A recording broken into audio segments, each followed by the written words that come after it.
Hi guys, magluluto tayo ngayon ng masbos chicken.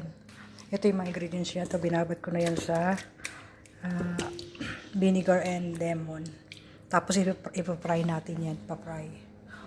Tapos ito yung mga kailangan. Ito i-blender yung yung garlic, onion at saka ginger. I-blender yan. At saka i-blender din tong tomato.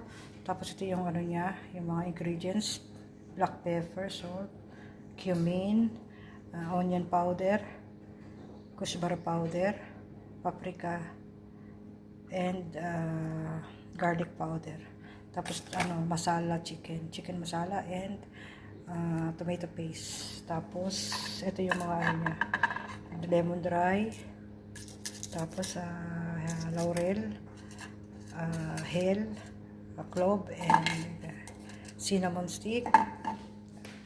Ano tawag dyan na magic cubes. Ito, try natin ito.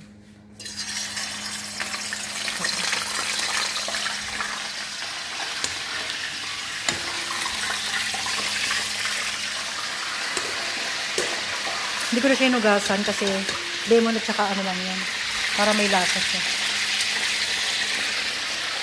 Binabad ko siya sa lemon at saka sa vinegar.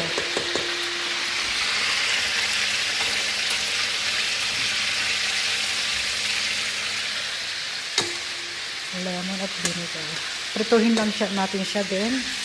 Set aside. After prituhin, pag nag-brown na siya, pag medyo na-fried na siya, set aside natin siya. Tapos lulutuin natin yung sauce niya, saka yung kanin, yung sabaw ng kanin. Kasi i-ano pa natin siya. Iano pa natin yan. Pakukulaan pa natin yung manok, guys. Later na yung yung pinaka-full na yung final na luto.